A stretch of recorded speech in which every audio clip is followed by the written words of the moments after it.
Hello friends, આજે આપણે મમરાના લાડુની recipe start કરીએ છીએ. ખાલી 2 ઇન્ગ્રીડિયન્ટ્સથી મમરાના લાડુ બની જશે, જે શિયાળામાં ખાવા માટે ખૂબ હેલ્ધી અને ટેસ્ટી છે. ચલો આપણે રેસીપીની શરૂઆત કરીએ. સૌપ્રથમ ગેસ ઉપર એક પેન, એમાં થોડું પાણી અને એની ઉપર આપણે ગોળ નાખીશું.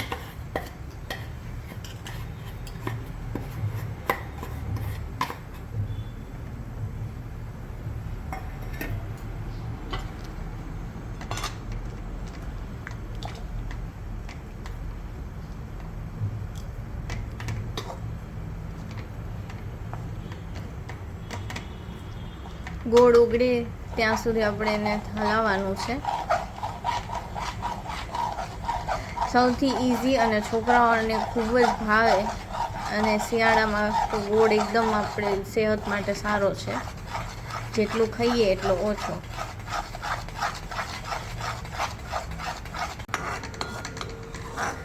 આપણે કન્ટિન્યુઅસ 3 થી 4 મિનિટ હલાવતા રહેવાનું છે, જ્યાં સુધી બ્રાઉન કલર ન થાય. અને ગોળની ચાસણી જોવી એ ખૂબ જરૂરી છે. એ ઘણા લોકોને નથી ફાવતી, તો અમે લોકો આજે ઇઝી વેમાં ચાસણી કેવી રીતે જોવી એ બતાવીએ છીએ તમને. તો ખાસ કરીને એ ચાસણી કેવી રીતે જોવી એ જુઓ. આ રીતે ગોળનો કલર એકદમ બ્રાઉન થઈ જશે અને એમાં તાર પણ બંધાવા લાગશે.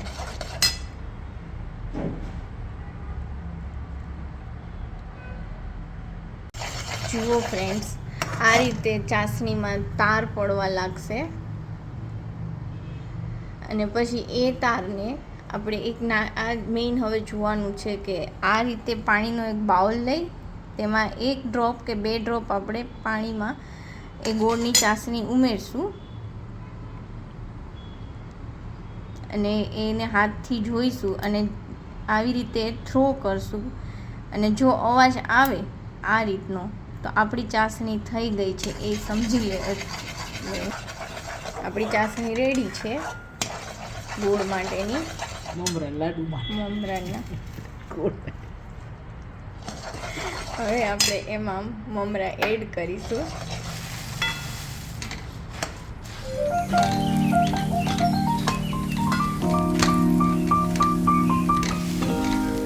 ગોળમાં સમાય એટલા આપણે મમરા એડ કરી અને સારી રીતે હલાવશું.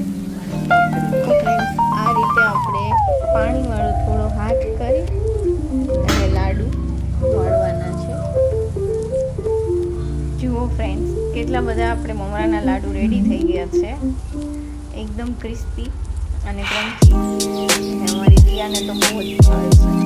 જો ફ્રેન્ડ્સ, અમારી દિયા મમરાનો લાડુ ખાય છે કેવી રીતે. દિયા, મમ કેવું છે?